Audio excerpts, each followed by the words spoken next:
برنامه رو با اجازه بزرگان شروع میکنیم و ادامه میدیم.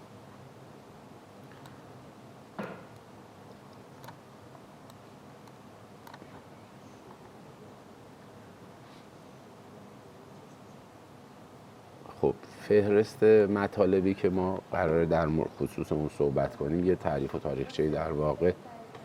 صدای من الان نمیدونم به چه شکلی، شما میکروفونی چیزی که اینجا نمیخواید داشته باشید که ببینید. من بازم عرض ادب و سلام مجدد دارم خدمت همه عزیزان.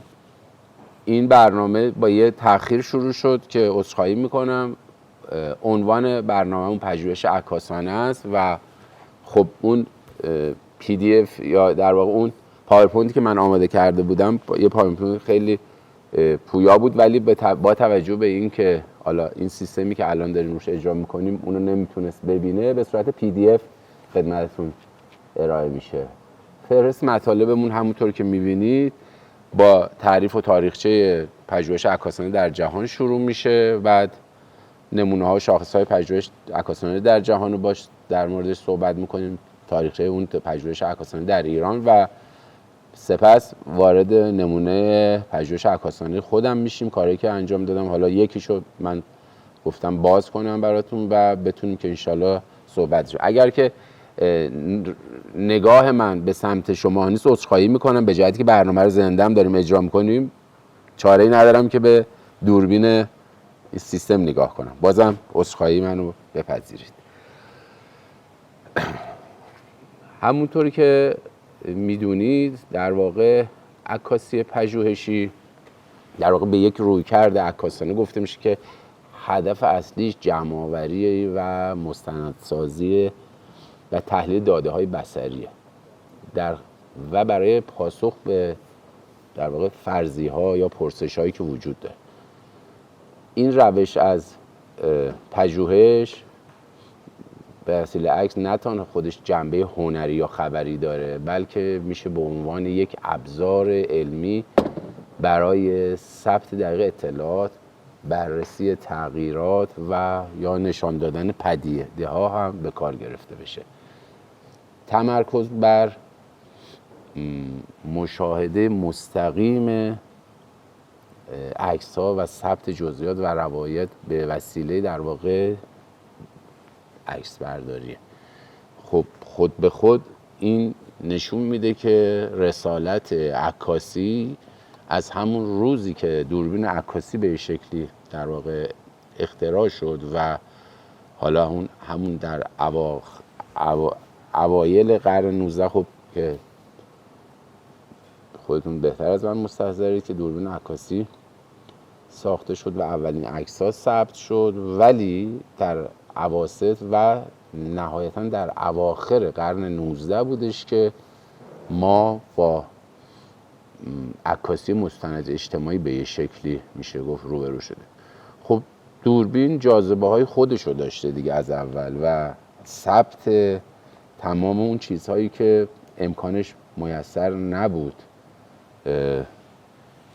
برای انسان، وقتی که دوربین عکاسی اختراع شد خب یک امکانی بود و این از همون ابتدا ثبت وقایع، ثبت در واقع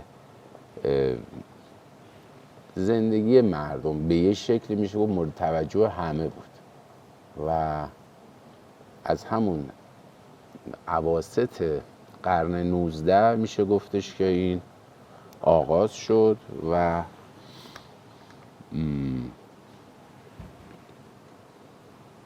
هدفش ثبت واقعیت‌های زندگی مردم بود به شکلی و در کنار این واقعیت زندگی خب ما همیشه اولین چیزی که بهش میرسیم فقر هستش و به یه شکلی میشه گفت کار و تغییرات فرهنگی و هر آنچه که تا به امروز در پژوهش‌های انسانیمون مورد توجه قرار گرفته.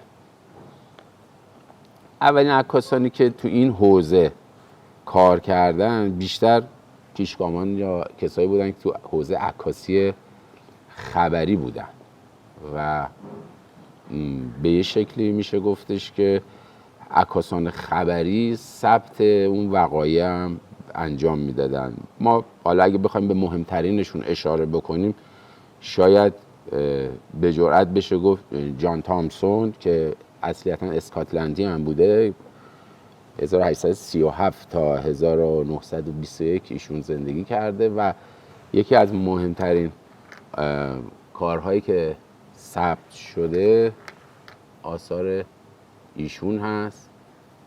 این موس من رو شما مثل این که اینجا نیست نمیبینمش، چون سفر رو من میخوام بالا پایین کنم. اینجاست، ببخشید. و آقای در واقع تامسون اسکاتلندی قبل از این که حالا اون کار اصلیش رو در واقع ارائه بکنه، خب ایشون یه کتاب معروفی رو کار کردن دیگه که یکی از عکاسان در واقع به نام بودن و یه بخشی از زندگی خیابونی و فقر رو تو لندن ثبت کردن. ولی خب پیش از اون هم که برای سفرهایی داشتن به آسیای شرقی و یه در واقع میشه گفت کار خیلی خوبی رو هم اونجا انجام دادن که حالا من اون بخش رو تو بخش بعدی خود بیشتر بهش اشاره میکنم، بازش میکنم. جاک بریس در واقع از ایالات متحده، ایشون هم باز خبرنگار و عکاس دانمارک تباری بودن که در نیویورک زندگی میکردن.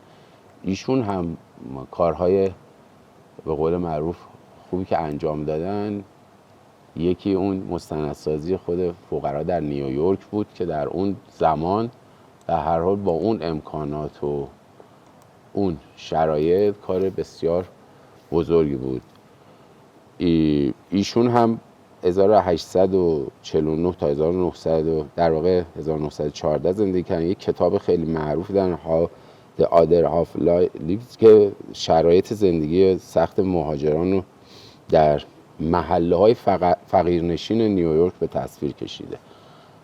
دیگر نفری که باز تو این حوزه کار عکاسیش یک جورایی در واقع میشه گفت تاثیرگذار بوده به اصلاح قوانین کار در امریکا، لوئیس هاین بود که عکسای کودکانه کارش رو دیگه همه شما میدونید و باش آشنا هستید که بسیار کار بزرگی رو انجام دادن ایشون هم و میشه گفتش که جز تاثیرگذارترین عکاسان اون دوره بودن. جولیا مارگارت کامرون نفر بعدی بود، عکاس بریتانیایی که ایشون هم باز از نخستین کسانی بودش که پورترهای با هدف بازنمایی شخصیت و شرایط اجتماعی سوژه ها خلق کرد و به طورت فهرستوار اگر بخوام برم جلو، متیو برادری، جولیا مارگارت کامرون، پیتر هنری امرسون و پول مارتین، آلیس آستن و آلفرد استیگلس که استیگلس هم خب زندگی شهری مهاجران نیویورک و اسکلو کشتی‌های مهاجران رو به تصویر کشید و تعداد خیلی زیادی از عکاسا تا سالهای بعد این رویه رو ادامه دادن. خب یه بخشی از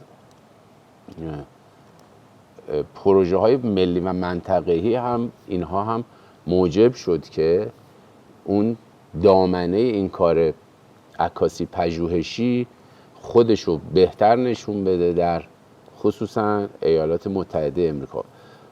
در کل ما اون چیزی که متوجه میشیم اینه که ابتدا در اروپا ما شاهد این نوع عکاسی بودیم و سپس در امریکا، ولی خب در امریکا بست پیدا کرد و به یه شکلی میشه گفتش که اون شاکله اصلی خودش رو پیدا کرد. دو تا عکاسی که توی این پروژه‌های ملی و منطقه‌ای خیلی خوب درخشیدن و کاراشون اثرگذار بود، خب یکی جورج هیالن و واکر ایوانز بودش. این دو نفر در واقع حالا هر کدومشون به شکلی کار خودشون رو به خوبی انجام دادن و میشه گفتش این عکاسان برجسته تو دهه 30 عکساشون بیشتر زندگی روستایی و کشاورزی ایالات متحده رو در دوره رکودش به تصویر کشید و این مشکلات، نشون دادن مشکلات، مخصوصا اون عکسی که مربوط به اون کارگران مهاجر بود و میشه گفتش که دولت رو وادار کردش که در قوانین خودش تجدید نظر کنه و در واقع به نفع این کشاورزان و زندگی روستاییشون خدمات بهتری رو ارائه کنه و به شکلی میشه گفت نه تنها این عکس ها بعد انسانی اون بحران رو نشون میداد، بلکه یه جورایی فشار اجتماعی و سیاسی هم نشون میداد و به جایی رسون کاری که دولت به هر حال مداخله کردش در تغییر این شرایط. واکر ایوانز هم که برای اداره حفاظت از مزارع کار میکرد، FSA در واقع یا اون فارم سکیوریتی ادمنستریشن، با دقت بی‌نظیری که در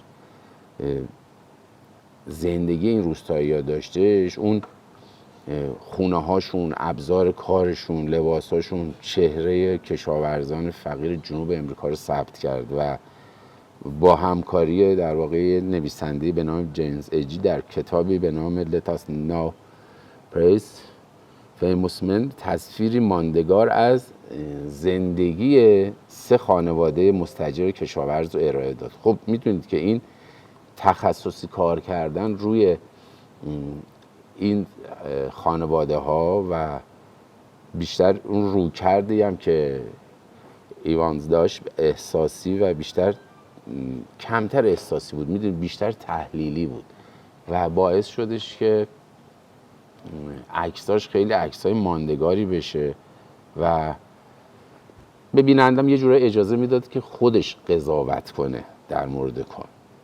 ولی تاثیر کلی کار این دوتا عکاس میشه اگه بخوایم خیلی تیتروار بگیم، یکی بحران کشاورزان فقیر رو یه بعد انسانی و قابل لمسی بهش داد، نگاه عمومی را در واقع میشه اون نابرابری‌ها، مشکلات ساختاری کشاورزی به شکلی جلب کرد، مردم توجهشون بیشتر داد، دولت مردار همینطور.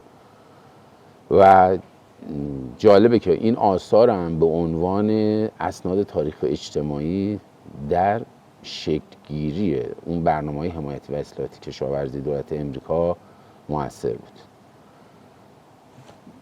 غیر از این 2 نفر تو این در واقع گذشته که ما بررسی میکنیم و کاراشون رو میبینیم که چقدر تاثیرگذار بوده، یه عکاس دیگه هم تو هم پروژه ملی منطقه‌ای که این یه مقدار گسترده تر بود، در واقع میشه گفت در کشورهای مختلف کار پژوهشش رو ادامه داد، پژوهش تصویریشو، و با حمایتی که خب موزه نیویورک از ایشون کرده بود، آقای در واقع ادوارد استایکن که اون کتاب معروف The Family of منو کار کرد و ایشون در این پروژهش که حالا نمایشگاهش هم همزمان برگزار شد 503 تا عکس رو از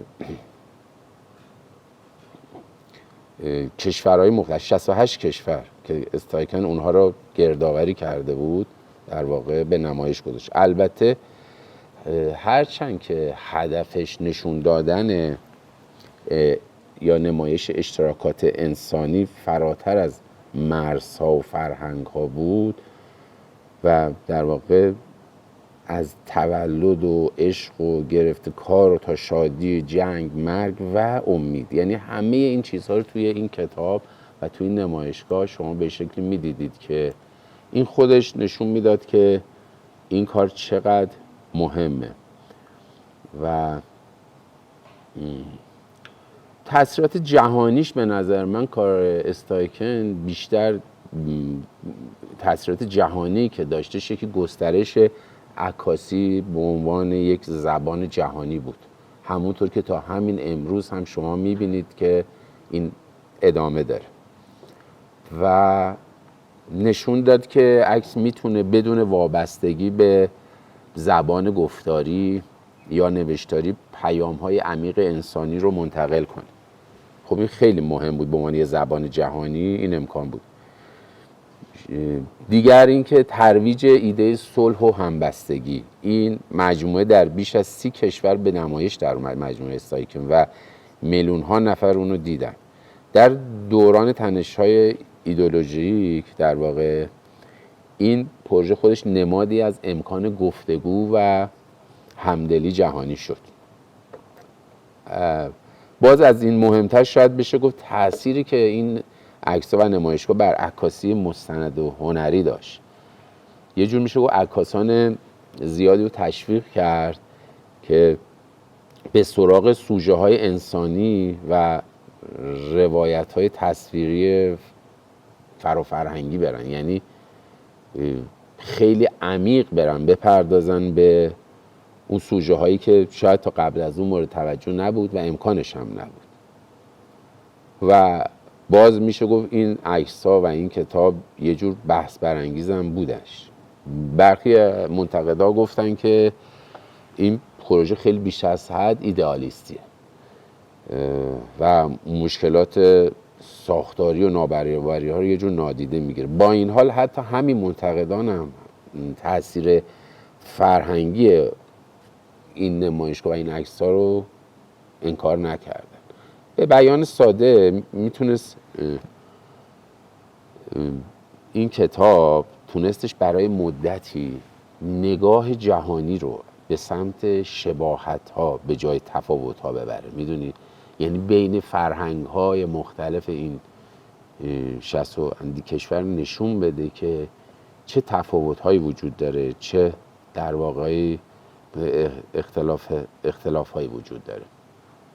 در خدمتون هستم. خب ما از نمونه های معاصر و هنری این گونه عکاسان، اگر بخوایم عکاسانی که در واقع عکساشون خیلی در پژوهش‌ها مورد توجه قرار گرفته بریم جلو، خیلی زیادن، ولی من سعی کردم باز برجسته ترینشون رو و با اون تفاوت‌هاشون انتخاب کنم. خب خود استاد سباستیان سالگادو که اخیراً هم ایشون به رحمت خدا رفتن، پروژه های ایشون خیلی پروژه های معروفیه و شاید 2 تا شاخصه داره که پروژه هاش خیلی متفاوت شده و یکی طولانی مدت بودن پروژه هاست که یعنی یه زمان طولانی و روی این پروژه ها کار میکرد ایشون و بر اساس اون تعاریفی که برای کارش داشت کارش رو پیش میبرد. خب میدونید که ایشون از تاثیرگذارترین عکاسان معاصره. کاراش یه جوری در مرز بین عکاسی مستند اجتماعی و عکاسی پژوهشی قرار میگیره. اون یه جور با ترکیب دقت علمی یا رویکرد میدانی طولانی مدتش و روایتگری انسانیش استانداردهای تازه‌ای رو برای استفاده از عکاسی به عنوان یک ابزار تحقیق و مستندسازی پدیده‌های اجتماعی اقتصادی و خصوصا زیست محیطی ایجاد کرد. خب میدونید توجه ویژه ایشون به محیط زیست باعث شد که بسیاری از کتاباش در واقع به عنوان رفرنس مورد توجه قرار در حتی اون کتاب کارش هم که در مورد کارگران، ورکرزش در مورد کارگران بود، یا اون کتابش در مورد مهاجرت‌هاش بود. اینا فقط یه مجموعه عکس نیستن، بلکه همراه با اون متن، آمار و تحلیل‌های منتشر شد و یه جور میشه گفت مرجع مطالعاتی در زمینه کار قرار گرفت و کار و فقر و مهاجرت و تغییرات جهانی، همه اینا رو در واقع میشه گفت تو این کتاب. یکی از ویژگی‌های دیگه‌ش هم که این بودش که گسترش موضوعات عکاسی پژوهشی به حوزه محیط زیست، همونطور که گفتم در مثلا پروژه جنسیزش که یه کتاب خیلی زیبایی. خب میدونید که بیشتر عکسایشون به صورت سیاه‌سفید بیشتر منتشر شده و چاپای ویژه و اصلا یه شرایط خاصی داره که یعنی واقعا هر کسی این نصیبش نمیشه که بتونه با اون شرایطی که ایشون کاراشو ارائه کرده بتونه انجام بده و الحق هم که واقعا کارا بسیار کارهای نفیس و ماندگاری بوده و همونطور گفتم پیوندهایی که بین داده های بصری با تحلیل اجتماعی ایشون تو کاراش داشت توی این کتاب جنیسیسش در واقع که در واقع فعالیت های مؤسسه زمین خود سالگادو رو نشون میده و یه جور پیگیری پروژه های احیای برای پیگیری اون پروژه احیای جنگل ها و حفاظت از محیط زیستش هم به کار گرفته شد. این رویکرد سالگادو باعث شدش که ما در واقع یه جورایی پژوهشگرانمون تو حوزه های یعنی کسانی که عکاسان پژوهشی ما تو حوزه های اقلیمی و اکولوژیک هم علاقه‌مند به این کار بشن.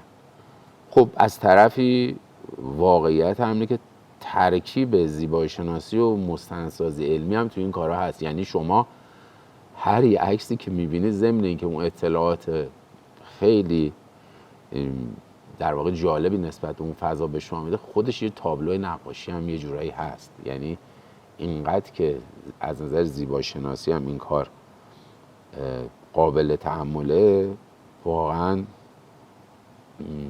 میشه گفت ساده سالگادو عکاسی پژوهشی رو از یک ابزار صرفاً به عنوان ثبت اطلاعات به عنوان یک ابزار تحلیلی و روایت و تغییر اجتماعی هم ارتقا داد. و بعد از ایشون حالا اگر که باز بخوایم که تو نمونه‌های معاصر بین‌المللی باز اشاره کنیم، خب آقای استیو مک‌کوری هستش که ایشون هم دختر افغانش همه میشناسنش. خب ایشون عکاس نشنال جغرافی بود، ولی خب تأثیری که ایشون بر عکاسی پژوهشی گذاشت فراتر از اون یه دونه عکسه، چون که اون تونست که عکاسی مستند خبری رو بیشتر با یه رویکرد نزدیک به عکاسی پژوهشی میدانی تبدیل کنه. میدونی ایشون خیلی وقت زیادی رو میذاشت برای شناخت مردم، یعنی وقت میذاشت و میرفت توی منطقه ارتباط میگیره و عکسایی هم که ایشون واقعا کار کرده میشه گفت از نظر حالا چه جنبه‌های مستندنگارانش و چه جنبه‌های لحظه نگاری و زیباشناسی هم قابل تحمله. و مک‌کوری همونطور که گفتم بیش از عکاسی زمانی رو صرف شناخت محیط، فرهنگ و داستان‌های پشت سوژه می‌کرد. این رویکردش که زمینه محور بود با روش‌های پژوهش میدانی همخونه و خود به خود به عکس‌ها هم یه عمق تحلیلی میده. ایجاد آرشیو تصویری که خودش در طولانی مدت از مناطق بحرانی داشت، اون هم باز طی دهه‌ها به طور مکرر به مناطق جنگی، مهاجرنشین و جوامعی که در حال تغییر بود مسافرت کرد، ثبت کرد و این تغییرهای تکرار زمانی‌ها یه امکان مقایسه تغییرات و مطالعات و روندهای اجتماعی و فرهنگی رو هم فراهم می‌کرد. حالا ما در اون بخشی که به کارهای که حالا خود من تو ایران هم انجام دادم میرسیم، به اون بخشی که واقعا بعضی از پروژه ها به اندازه سن یک عکاس ادامه داره، یعنی تا زمانی که اون عکاس زنده است. و جالبه اگر که این کار درست انجام بده، خود به خود میتونه که این ادامه پیدا بکنه تا نسل‌های بعدی، یعنی حتی اون پروژه توسط عکاسان دیگه هم باز قابل ادامه است.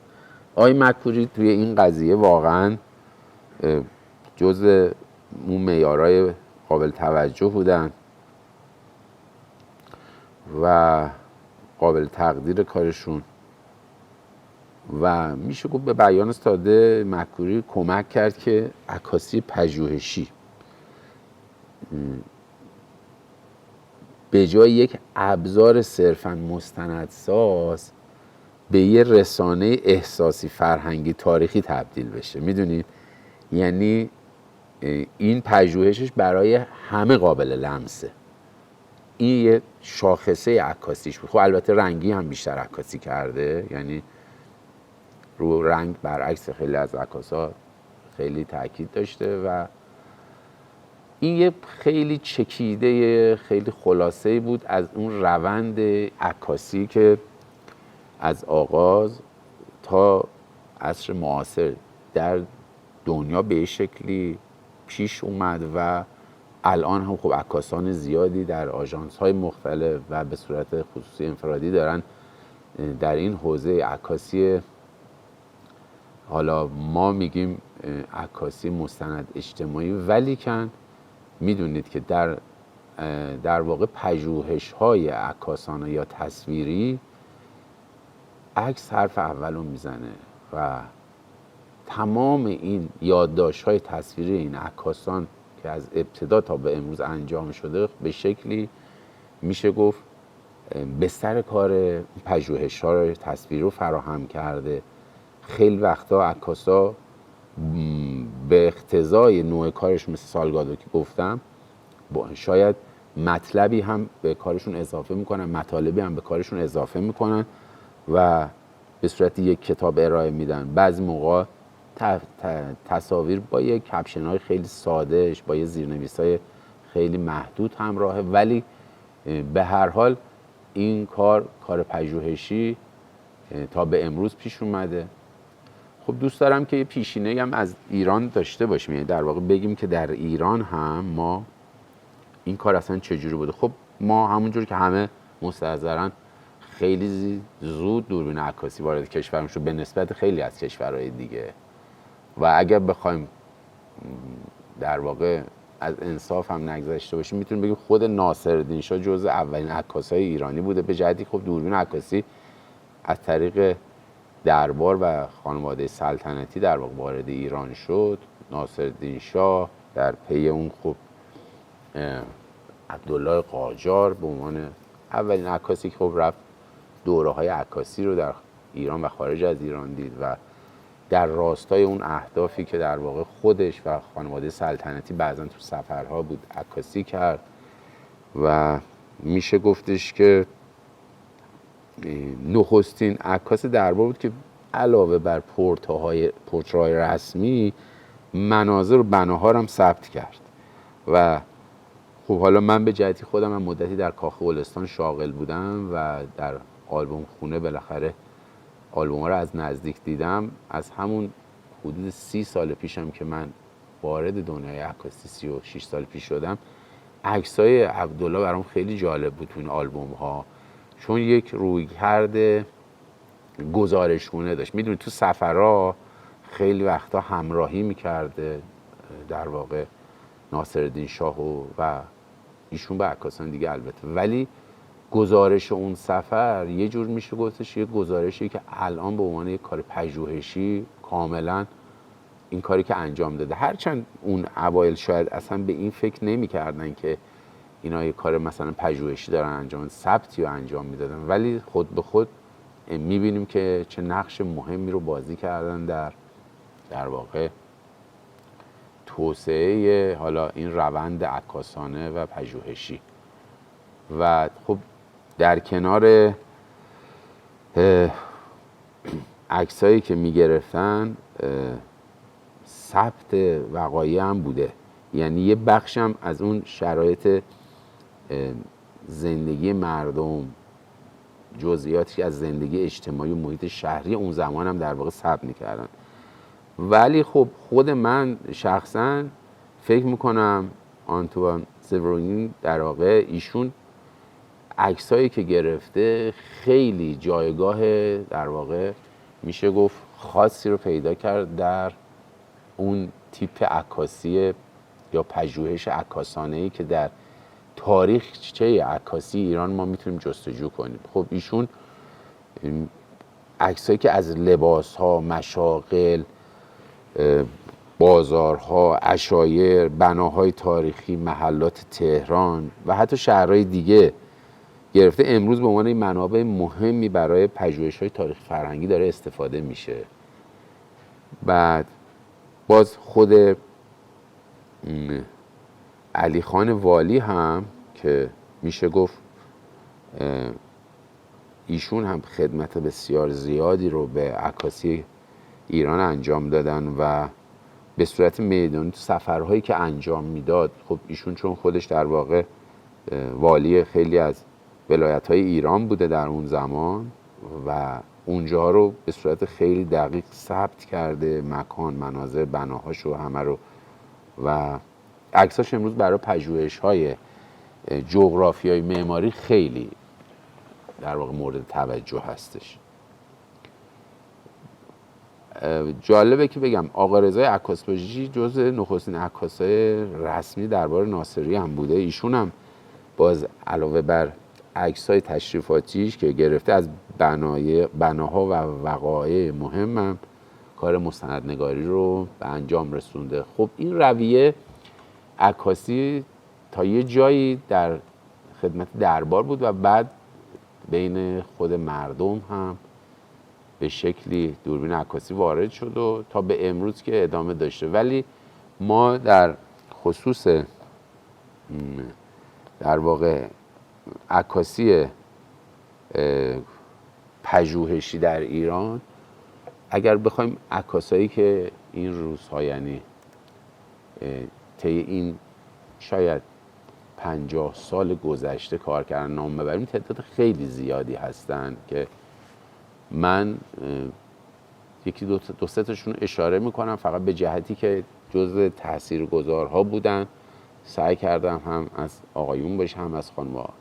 مرحوم کاوه گلستان که خب دیگه برای همه دوستان کاملا شناخته شده است، از پیشگامان عکاسی مستند اجتماعی تو و به شکل پژوهشی در ایران بوده.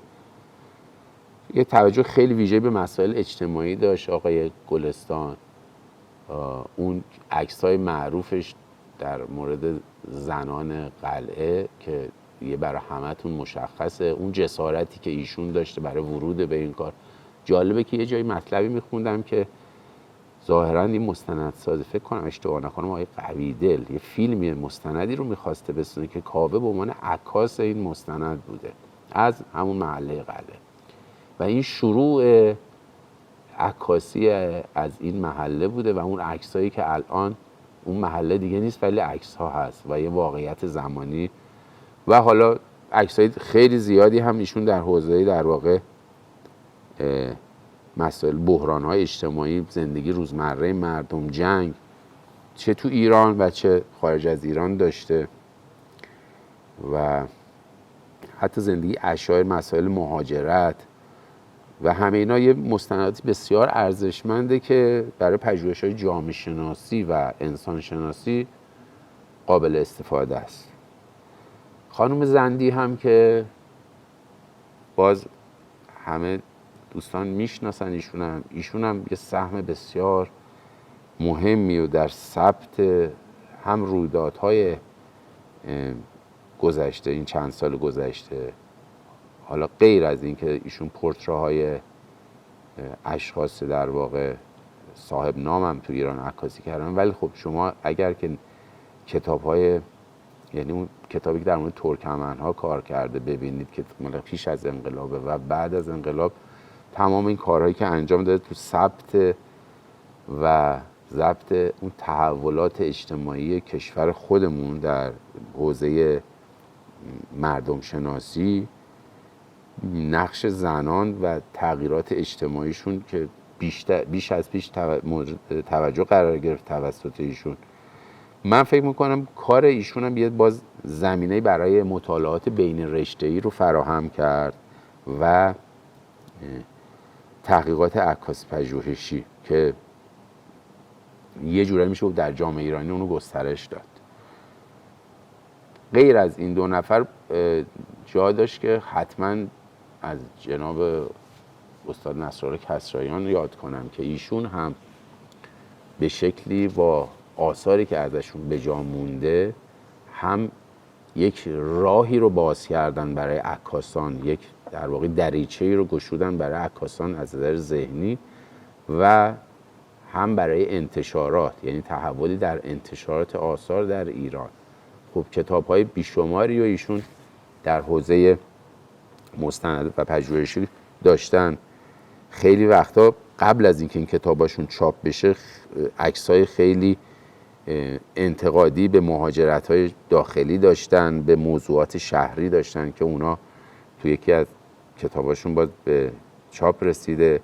ولی خب بخش عمده‌ای از کاراشون هم تو بخش ثبت اون بخش از زندگی مردمه که در حال دگرگونیه و خصوصا تو بخش عشایر، تو بخش اقوام شما میبینید که کارهای موندگار و خاصی رو انجام دادن. توی جنبندی میتونم بگم هر سه تا این هنرمند که من حال در موردشون صحبت کردم با اینکه رو کرده کارشون مختلف بود، از مستندسازی زندگی روزمره و بحران‌ها گرفته تا تمرکز بر جنسیت و فضای شهری، یه جورای پژوهش رو در ایران، یعنی پژوهش تصویری رو، عکاسی پژوهشی رو تو ایران یه شکل گسترده‌تر و عمیق‌ترش کردن و توسعه دادن. و خب البته در کنار این عکاسان 100% عکاسان بسیار خوب و دیگری هم هستن که همین کار رو انجام دادن، هم انجام میدن. من نمیدونم باید فاصله بندازیم بین جلسه یا با توجه به اینکه جلسه‌مون دیر شروع شد ادامه بدیم. دوستان منو باید راهنمایی کنن چون نمیدونم یا آنتراکی بین کلاس‌ها میدن اصولا. آره خب دیگه الان تقریبا نزدیکیم به اون ساعت 11 و نزدیکیم. من فکر میکنم حدود 5 دقیقه استراحت بکنیم و بعد من وارد اون بخشی میشم که در مورد کارهایی که خود من حقیر انجام دادم در حوزه پژوهش عکاسانه و در اون خصوص هم خدمت عزیزان هستیم.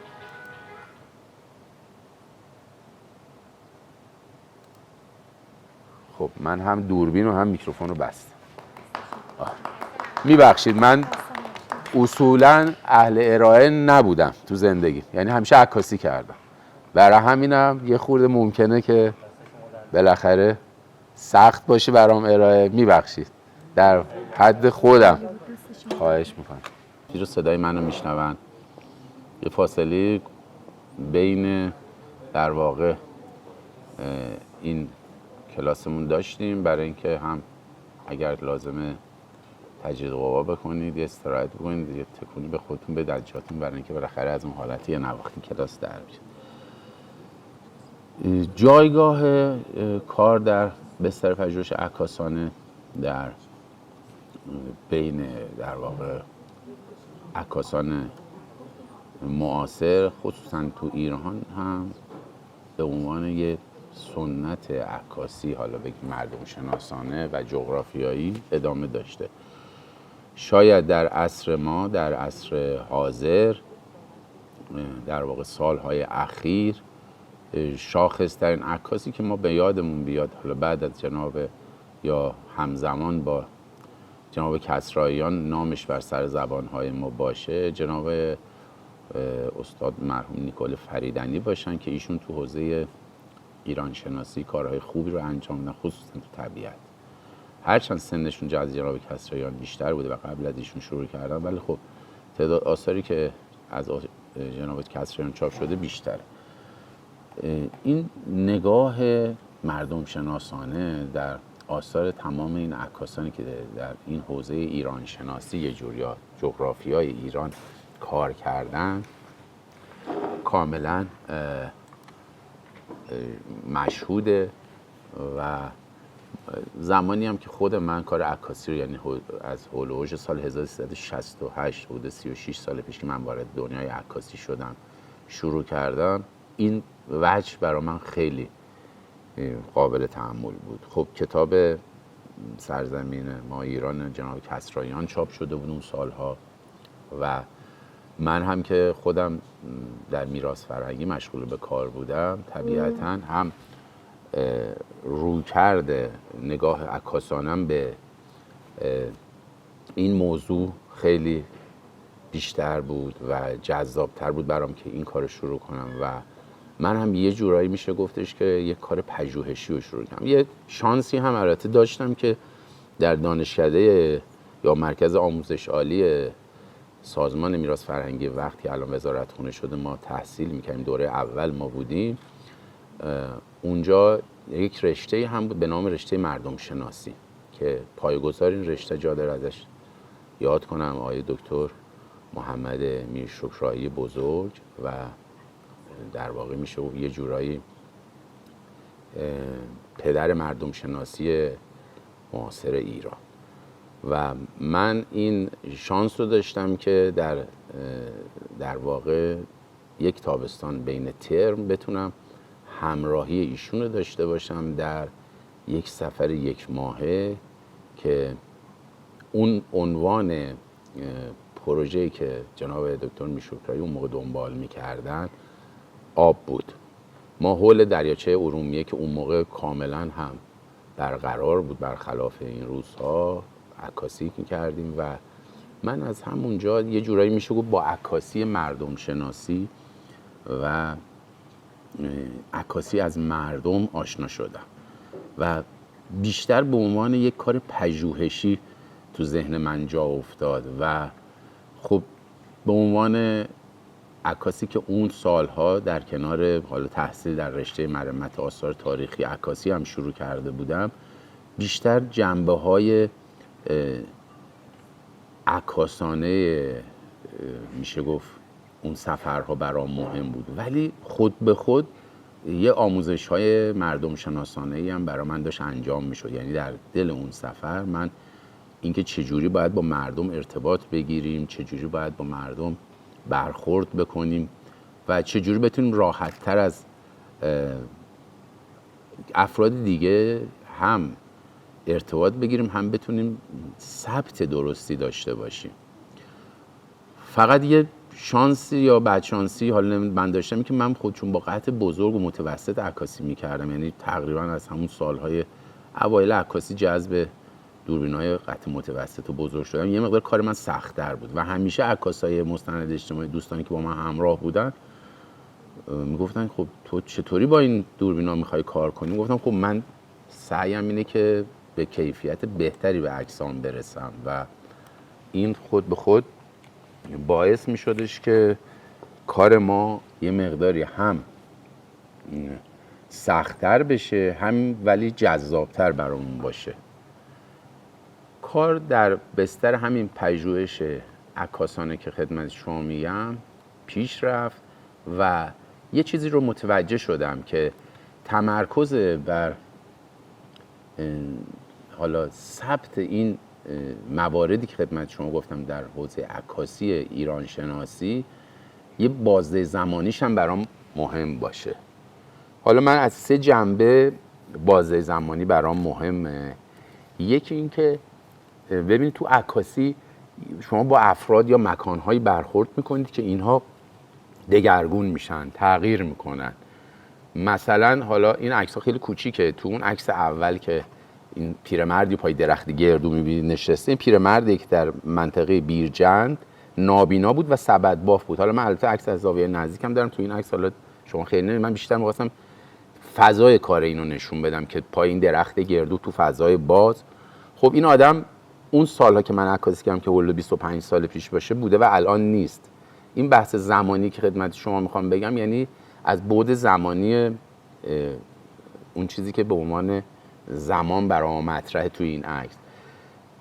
عکس کناری باز این سرو ابرقو و باغبونش رو من عکاسی کردم که باز از نظر زمانی قدمت یک درخت رو نشون میده، یعنی عظمت یک درخت و قدمت زمانی. میخوام بگم که این بحث زمانی تو عکاسی ما از 3 زاویه میشه نگاه کرد. و حالا عکس وسطی هم باز یه لحظه خاص، یه زمان شاید 4-5 دقیقه‌ای که این ثبت رو میتونستم من انجام بدم. از نظر زمانی میخوام بگم که تمام اینها در عکاسی میتونه ضمن این که شما یه کار پژوهشی و عکاسانه‌ای رو انجام میدید بتونید توجه داشته باشید به هر 3 بعد این زمان که اینا در حال دگرگونیه. اگر در عکاسیتون بتونید همه اینها رو به یه شکلی بهش توجه بکنید، طبیعتاً به نتایج بهتری دست پیدا میکنید.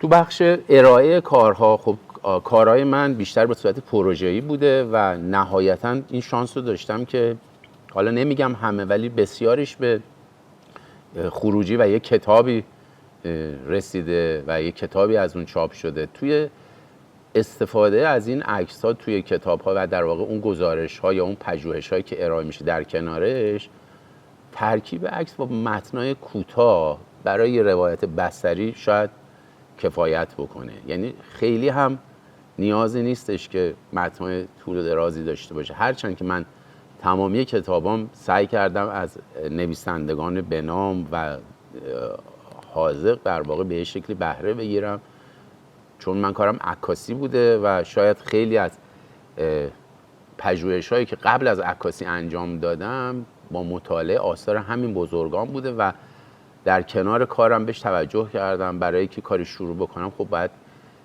سفرهای قبل از اون داشته باشم به یک مناطقی و در مورد اون کارها باز اطلاعاتی به دست بیارم. بعضی از پروژه ها هم که خب همونطور گفتم که باز نگاه بلند مدت تو برنامه‌ریزی شده داره و بعضی موقع میبینید چند سال کار میدانی تا شما بتونید به تعداد محدودی از عکس برسید که ممکن توی شرایطی خاص بتونید ثبتش بکنید. حالا مثلا برف تو کویر، نمیدونم دماوند از دریاچه مرنجاب، نمیدونم یه کاروان شتر توی کویر. میخوام بگم این چیزایی که خاصه دیگه، اینا به یه روز و 2 روز و یه سفر خیلی وقتا به دست نمیاد و شما هیچ چاره‌ای ندارید جز این که به زمان، به تعداد و به دفعات مراجعه کنید و ثبت وقایع داشته باشید. اون تنوع موضوعیتون باز توی پروژه هاتون که پیش میبرید باز خیلی مهمه که بتونید مراسم رو در کنار هم، مثلا در یک منطقه‌ای که شما ممکنه که اهل تسنن داشته باشید، اهل تشیع رو داشته باشید، طبیعت پاییزی داشته باشید، زمستونی داشته باشید، این تنوع ثبتتون هم خیلی باز مهمه که بتونید به قاعده حضور داشته باشید و به اون نتایجی که میخواهید برسید. توجه به اون بافت فرهنگی جغرافیایی هم تو انتخاب سوژه هاتون خیلی مهمه. یعنی شما توی منطقه‌ای که میرید بالاخره اون آدمایی که اونجا هستن توجه داشته باشید از نظر فرهنگی چه تیپ آدمایی هستن، چه لباسهایی میپوشن، به چه چیزهایی علاقه دارن، سرگرمیاشون چیه، مثلا کودکان اون مثلا منطقه مثلا بیشترین سرگرمیشون چه چیزهایی میتونه باشه و انتخاب سوژه ها. موارد بسیار زیادی که شاید بسیاریش رو شما میدونید و بسیاریش هم نیاز به حضور در یک پروژه داره و در یک پژوهش عکاسانه طولانی مدت میتونید که نتیجهش برسید. من کتاب کردستان رو اینجا یه مقداری بازش میکنم فقط به خاطر اینکه هم ما برنامه رو مقدار دیر شروع کردیم، هم ضیق وقت داریم، سعی میکنم که سریع جمعش کنم. این کتاب کردستان طی 4 سال از سال 1380 81 عکاسی شروع شد و من این افتخار رو داشتم که با آقای دکتر ابراهیم زارعی که محمد ابراهیم زارعی که الان رئیس پژوهشکده وزارت میراث فرهنگی هستن در حال حاضر، آقای دکتر، و اون موقع رئیس وقت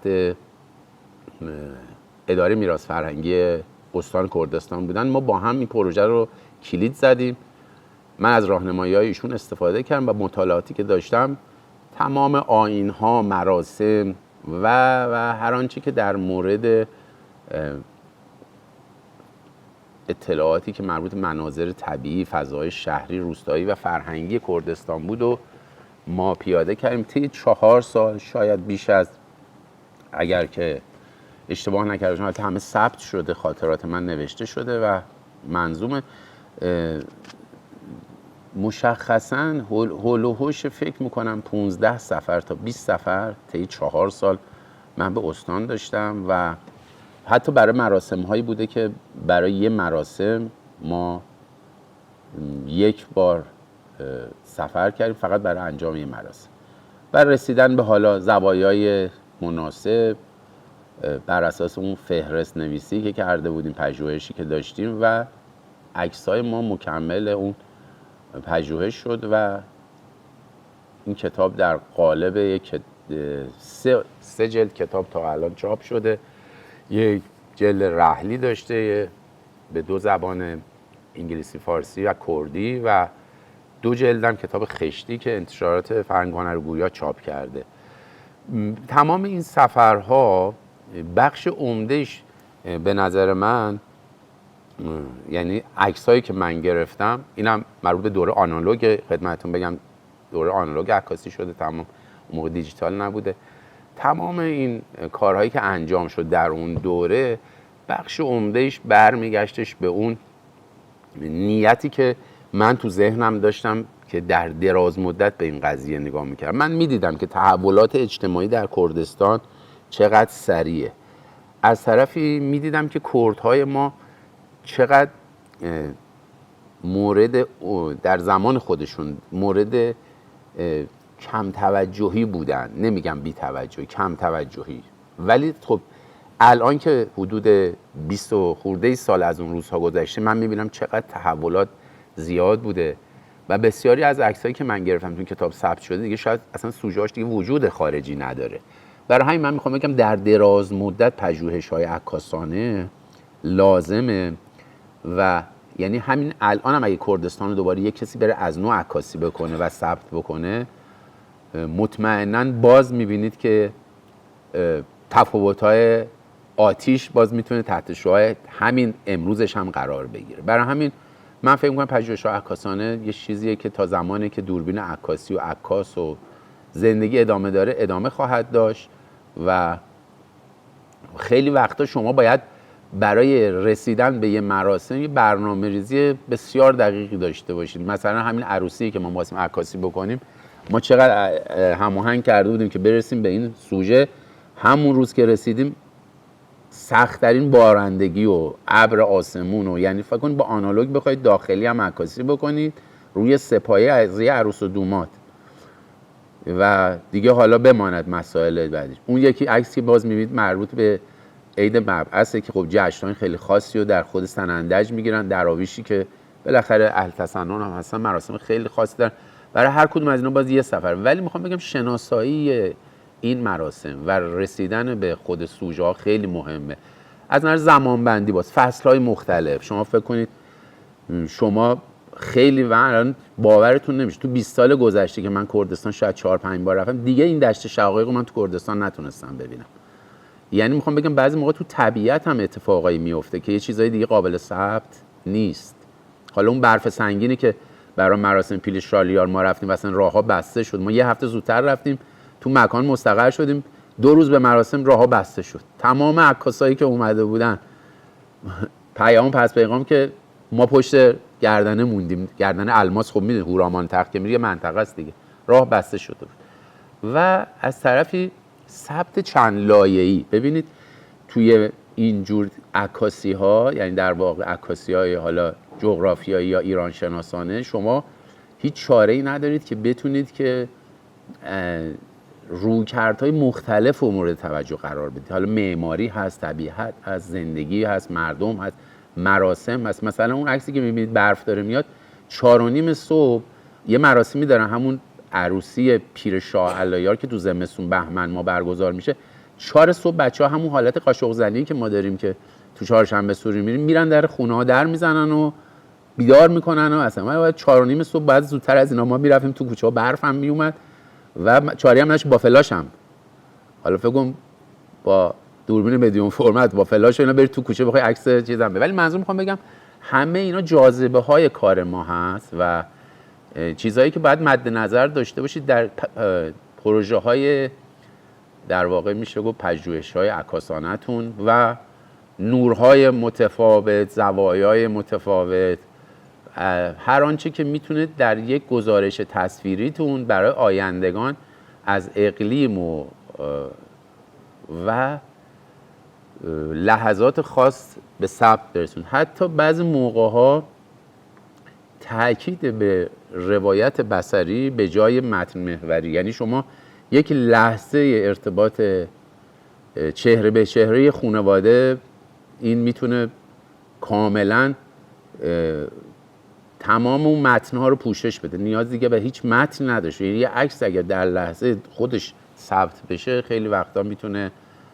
و باز استفاده از نورهای بهترین نورهایی که میتونید استفاده کنید در ثبتتون، در کارتون. حالا البته میگن دخالت فنی در صحنه هم نکنید، البته که الان دیگه با این امکانات امروزی خیلی از این کارا شاید در بعد از عکاسی هم امکان پذیر باشه، ولی خب لذت اون کاری که شما خودتون ثبت میکنید یه لذت خاصیه. ترکیب باز پورتره‌های صمیمی با مناظر یا یه جور ایجاد پیوستگی فرهنگی و جغرافیایی که هم توی این عکس هم مثلا توی این عکس هم باز شما میبینید که منطقه رو به شکل نشون دادیم. اون خانم داره کار میکنه. حفظ و در واقع اصالت و پرهیز از کلیشه‌های بصری اونم خیلی مهمه. تو عکساتون هم بتونید باز یه تفاوت‌هایی داشته باشه، یه نگاه‌های مربوط به خودتونو. و یکی از چیزهایی که باز خیلی مهمه به نظر من تو ارائه این پژوهش‌های عکاسانه، ارائهش یه چالش‌هایی که با ناشرها ما داریم. با ناشر کار کردن خب خیلی. من کتاب کردستان قرار بود انتشارات یساولی چاپ کنه. خب انتخابایی که آقای استاد رضا یساولی داشتن انتخابات بسیار متفاوتی بود با ناشر بعدی من که کتابو چاپ کرد، ولی خب اون موقع شرایط میسر نشد. ناشر بعدی انتشارات فرهنگ هنرگویا چاپ کرد، اونها هم انتخاباشون خوب بود ولی نگاه‌ها متفاوته. میخوام بگم بعضی موقع عکاس کارش رو میکنه ولی موقعی که میخواد ارائه کنه در کنار ناشر که قرار میگیره باز کار سخت میکنه. ولی مهمتر از همه اینا اون طراحی کتابه که اگه دست طراح بیفته که بتونه کاری کنه که عکس اون روایت واقعی خودش رو داشته، خیلی تحت شعاع طراحی قرار نگیره خیلی مهمه. و متاسفانه در بعضی از کتاب‌ها این اتفاق نمیفته. مثلا کتاب کردستان من یک کوچولو من حس می‌کنم طراحیش به یه سمتی رفته که کتاب از اون جایگاه اصلی خودش یک کوچولو دور کرده. ولی تو کتاب بعدی، کتابی که قبل از این من کار کردم، نمیدونم دیدید یعنی کتابایی که خودم خیلی دوستش دارم، من ماسوله و ابیانه رو همزمان شروع کردم به عکاسی سال 78 تا 82. آخرای کتاب ماسوله بود که توی اتوبوس که داشتم برمیگشتم، موقع ماشین نداشتیم با وسیله شخصی بریم، یه کردی بغل دست من نشسته و گفت تو 1000 ماسوله کردستان دیدی که حالا میای ماسوله و میری؟ که من به جونم افتاد دیگه ماسوله دیگه رفت زیر چاپ، پا شدم کردستان شروع کردم. ماسوله طراحش آقای ابراهیم حقیقی بوده. استاد ابراهیم حقیقی خب واقعا هم به قاعده کار طراحی رو انجام دادن و این چالش ما تو بحث نشر خیلی کم بود اینجا، چون انتشارات خیلی همراه بود. ما بخشی از کتاب کاغذهای کاهی استفاده کردیم حتی برای اینکه خود به بافت خود ماسوله نزدیک بشه. و خب ماسوله من 4 سال همزمان هم ماسوله هم ابیانه رو رفتم، یعنی یک هفته ماسوله بودم یه هفته ابیانه، 2 تا کتاب همزمان استاد طراحی کردن و انتشارات یساولی کار چاپش رو انجام دادن. البته متاسفانه ابیانه ما به چاپ چیز نرسیده هنوز، پرینتی. حالا دلایلش هم خود ناشر میدونه، من نمیدونم. یعنی PDF آماده شده قابل ارائه است ولی کن چاپ نه، ولی ماسوله چاپ شد. و اون طراحی ساده‌ای که آقای حقیقی برای این کتاب داشتن، نیا کنید شما حتی ما زیرنویس‌های عکس رو تو متن داریم، خود عکس فقط خود عکسه. و خب اینا همه اسلاید دیگه، اون زمان هم خودتون میدونید به آنالوگ عکاسی کردن و 4 سال رفت آمد ماسوله منجر به این کار شد.